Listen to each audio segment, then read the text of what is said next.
what I thought I'd start with this week is sort of just picking up from where we are.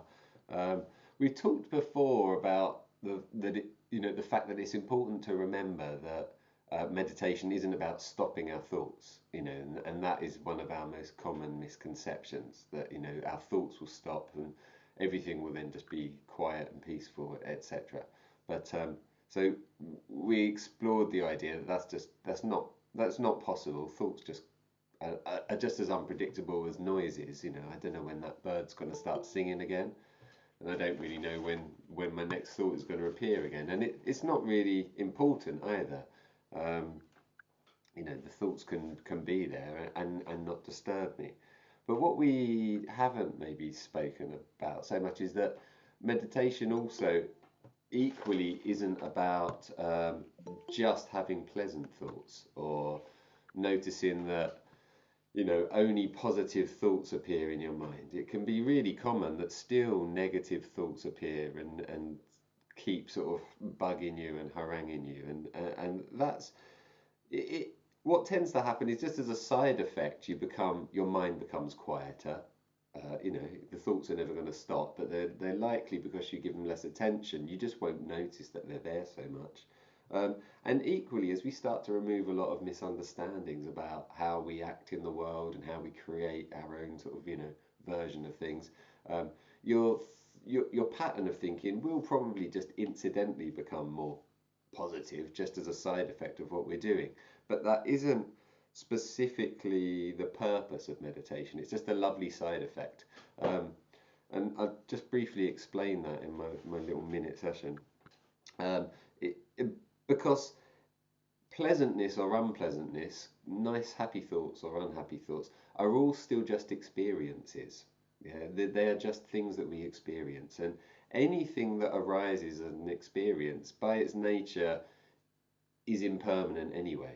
So what we will then tend to do is we push away the negative ones we don't like, and we try to then sort of freeze reality by holding on to the positive states of mind, and we then get upset when those positive states of mind pass again, and we either become sort of more neutral, or a negative one tends to creep in, rather than just accepting and understanding that all states by their very nature come and go. That is, if they've appeared, they will disappear again. But we can get very locked into this idea that at some point in our practice in the future, we will just be blissfully happy all the time. And that, you have this idea of meditation as lights coming out of your head and sort of orbs and all this sort of thing. And that that goes completely against almost every teaching of every system that uses meditation, because they all talk about the fact that every experience, every state of mind is passing and transient. So we will never find ultimate whatever we're looking for in any sort of state of mind, whether that state of mind is a happy one or a sad one. Yeah, that can be a bit of a bitter pill to swallow. No one likes that lesson or that reminder, because we just hope that one day everything's going to be beautiful all the time. But it's an important reminder that that's not what we're in pursuit of, because you will get locked in that cycle for a very long time, and ultimately you won't get anywhere. Um, so today's practice, and that's why we explored the practices, and that's why we go through some of the philosophy together, because they sort of solidify that understanding. So today's practice has two features. We've done it before, but not since right back in January. Number one, it explores the fact that all experiences are passing, that they all come and they all go. And number two, it also explores the idea that we try to solidify them or concretize them or turn them into something they're not. Yeah. So we're going to use sensations in certain parts of the body. And what we normally do, I'll just explain before because it's quite important. We're going to use the hand particularly.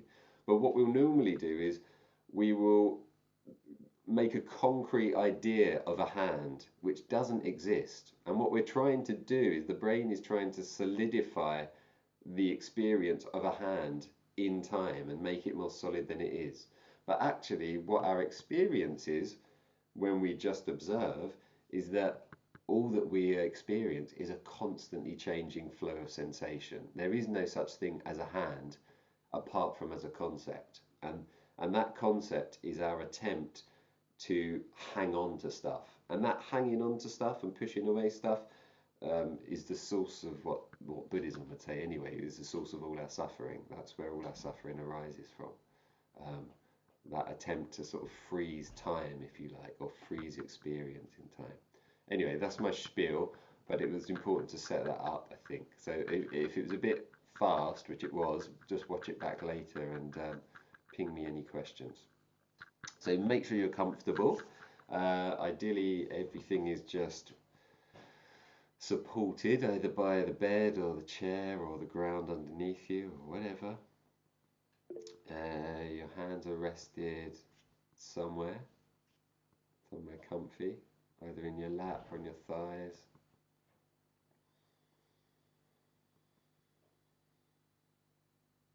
It's Monday morning. Well, like we said, we've already concretized or solidified the week by deciding it's Monday. But it's just a day full of different experiences. That's all we can really say about today. It's just, you can't, realistically, we've even concretized things and solidified them into a day. When actually all we know from our experience is that the sun has come up, even if it's clouded. Everything seems brighter. There'll be a lot of experiences through our day, and then it'll get dark again at the end of it. But this idea of Monday, this idea of a day in itself, all of these things are all just us not really allowing the temporary experience of life to just happen. That we constantly try to freeze it and select what we want, what we don't want. So just take a few moments with your breath or sound of my voice or sensations in your body or whatever you want. And even at this point of the practice, we notice how temporary and transient all of our experiences are.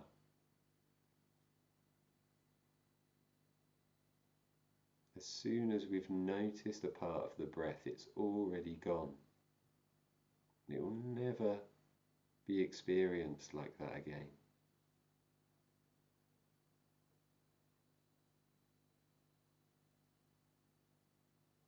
As soon as we've heard my voice, it's already gone. That experience has finished. We might imagine we can cling to it in some way by thinking about it or trying to remember what I said. But even that thinking and that remembering is just temporary experience. One thought vanishing as one thought arises. Everything we know is simply an endless flow of experience. There's not a single part of it, nothing we experience that isn't fleeting and temporary.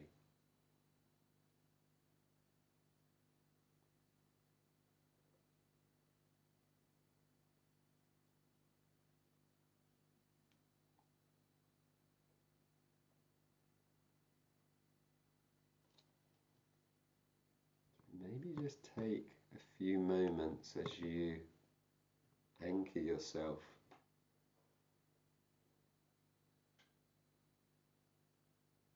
but really we're not even anchoring ourselves to anything.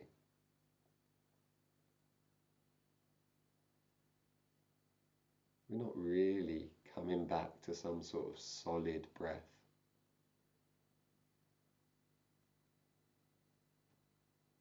There's just multiple moments of remembering to come back to the flow of experience. Even if that experience appears to be a solid anchor like the breath, it isn't. We're just coming back to,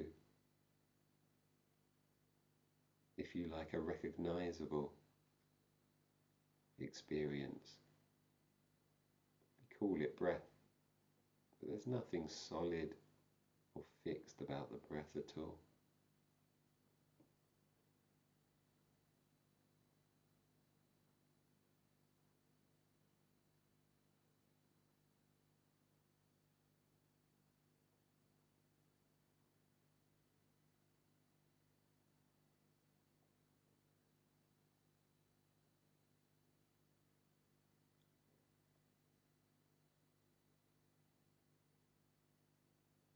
And if it's possible, just notice where you appear to be observing this flow of experience from.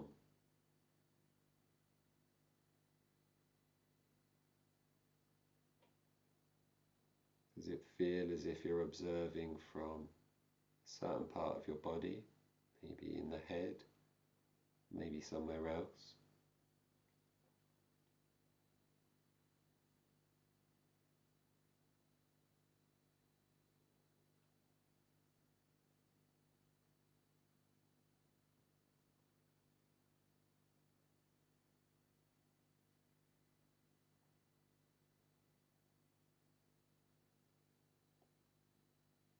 Is it possible to just allow that location of the observer just to start falling down or dissolving through the whole body? So rather than being this observer looking down at the body from one spot, is it possible to get more of a sense that this observer is dissolved through the body, aware of experience from every cell or every area of the body itself?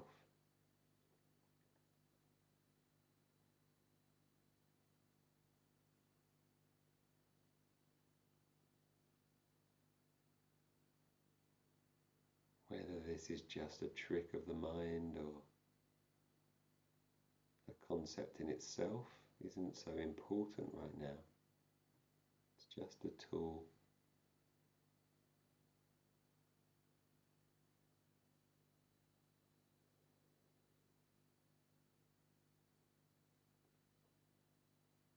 If you've been swept away into thinking, analyzing, planning,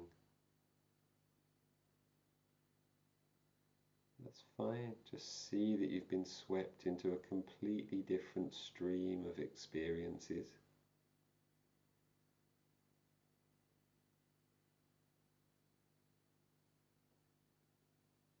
See if it's possible just to return to observing the experiences of the physical body, sensations,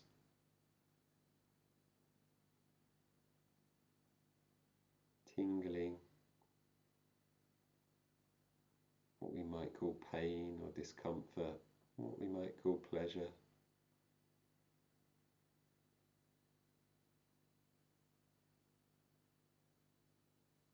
But seeing that everything is just passing experience.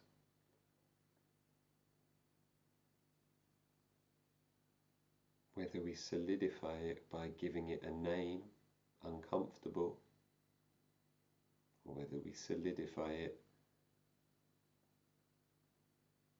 by giving it a label, pleasant or desirable, doesn't really matter. We can't ever stop the flow of experience. However much we try to condition it and label it, we can't freeze this flow. All that happens is we become stuck in a new flow of experience, which is concepts and thoughts in the mind. And even those aren't solid.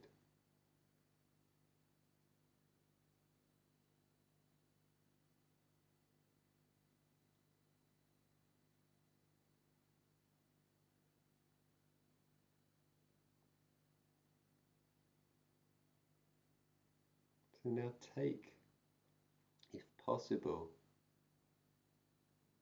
as much of your focus and let it rest in your right or left hand. It's up to you. It will be drawn naturally towards one of your hands.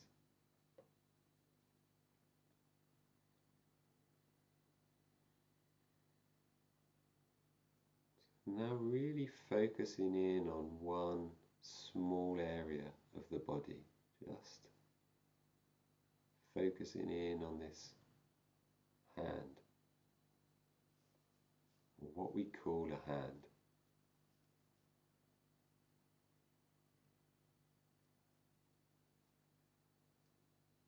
But this calling it a hand doesn't mean anything. That just brings into our mind an image or a visual identity with fingers and thumbs.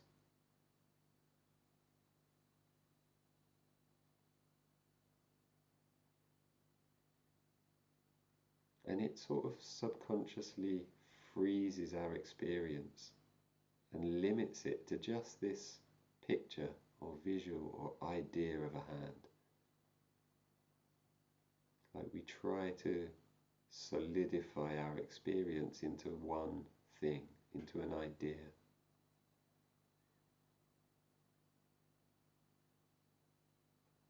But that's not the nature of experience. The word hand is useful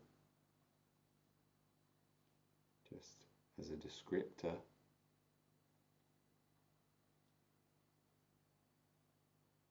but it isn't useful in allowing us just to experience what is, because it limits us.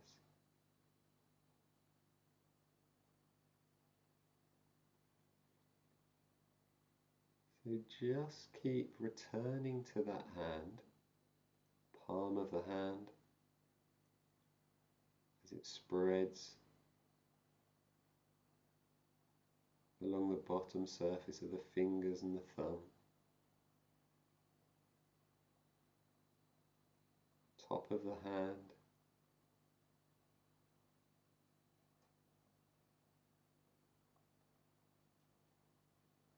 those spaces in between the fingers,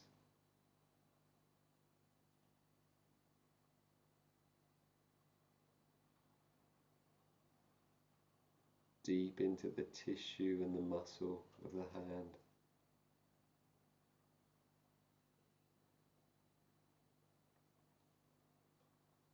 The bones, the spaces in between the bones.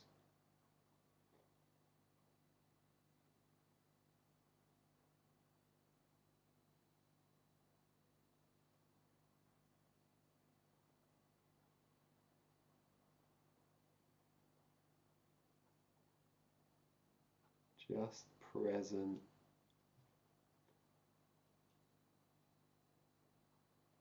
to the massive range of sensations and experience in that hand, almost overwhelming.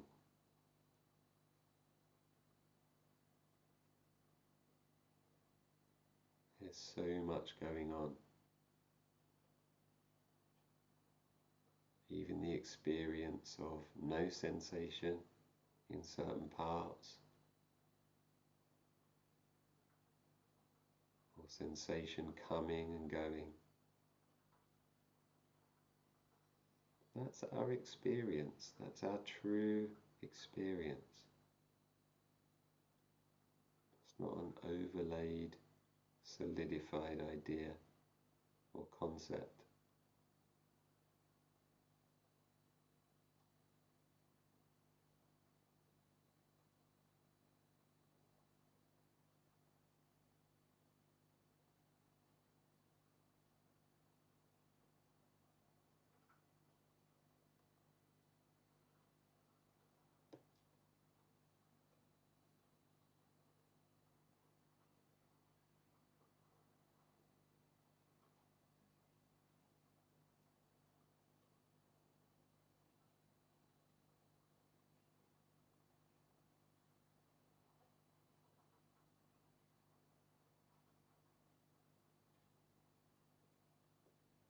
you feel a lack of passing sensation, or you're just finding it hard to notice, you can always just take one finger from the other hand and just gently trace it around your palm, around the other hand, around the fingers,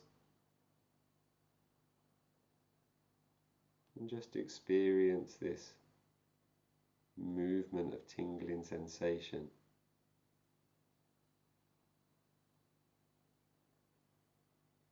Try not to create an image in your head of one finger moving around the other hand. Just experience what you experience.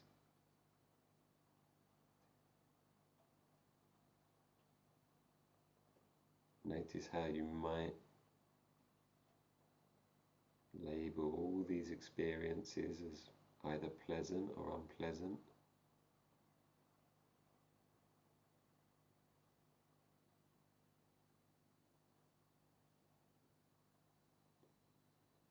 And again, that's just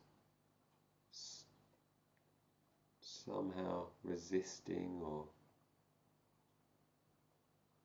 holding back the flow of what's happening,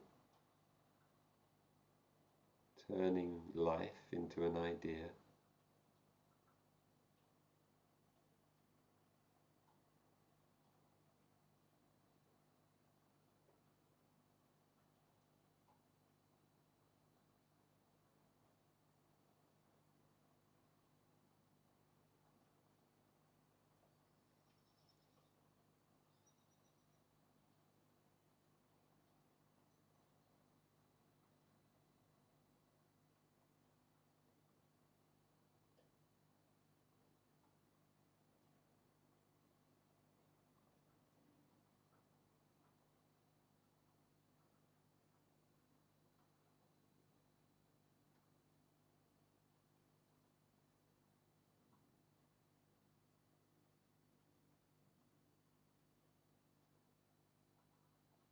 And maybe reflect using this hand and this experience of what's really going on. We can just reflect on how we might do the same thing during our life. There's a constant flow of mental activity, but maybe somehow we don't see that constant flow and flux of experience as thoughts and feelings. And we somehow get stuck in what we might call a negative state of mind. Maybe anxiety, maybe judging, maybe feeling depressed.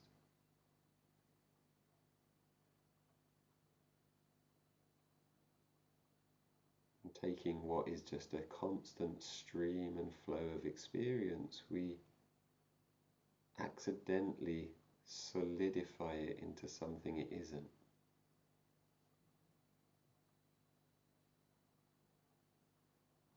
We start to create a phantom identity that never existed.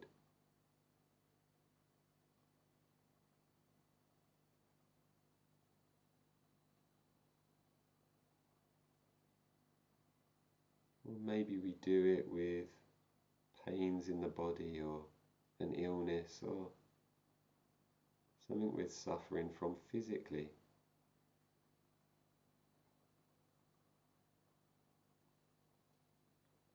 And rather than seeing again that it's just our nature to have constantly changing experiences, pains, illnesses, and times when we're not in pain and ill as well. But if we're not observant, we're not careful, we start to frame ourselves as being unwell, for a person that suffers. And we start to concretize or solidify that identity. And we can accidentally embody that too. And actually, all there is from our experience is that the experience is constantly in flux, constantly changing, unpredictable and unknowable.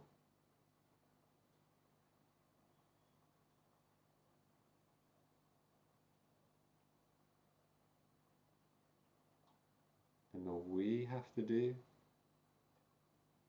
is nothing. Just experience it. Allow it to be experienced.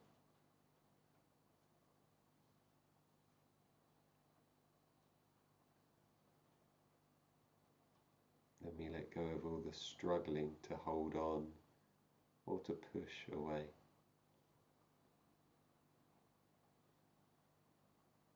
Thinking that things should be different to how they are.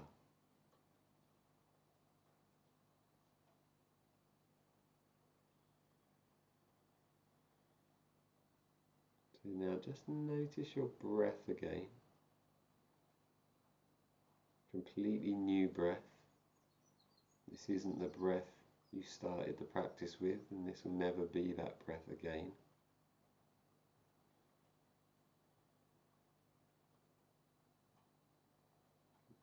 Allow it to just slowly fill your body.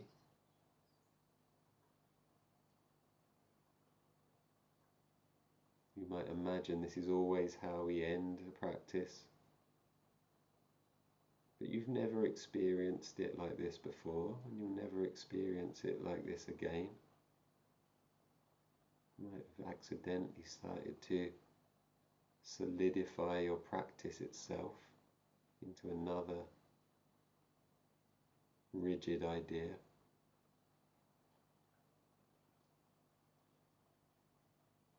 Maybe bringing some gentle movement back to your fingers and toes. Experiencing that in a way you've never done before, if you're fresh and awake to it. You might take a stretch or rub your hands together, rub your face, whatever helps you.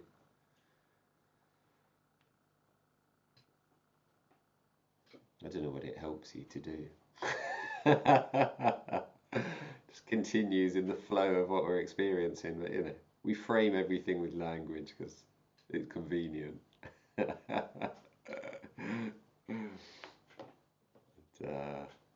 Actually, I'll talk more about language on Wednesday. It's going to be a continuation of this. So I hope that was useful. Don't think we've ever done the practice. Well, I know we've never done that practice before. I'm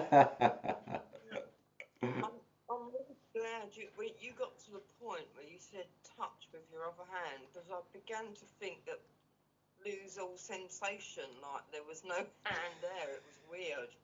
Yeah, that's quite common. If you do it for a long time, often at the end people can't remember how to move that hand again. It's like they completely lose all connection to that hand, and it takes a few seconds or moments for them to actually be able to move the hand again. Yeah, Yeah, quite yeah, interesting. But yeah. yeah, I hope It's good. the topic made sense. It is absolutely key to everything.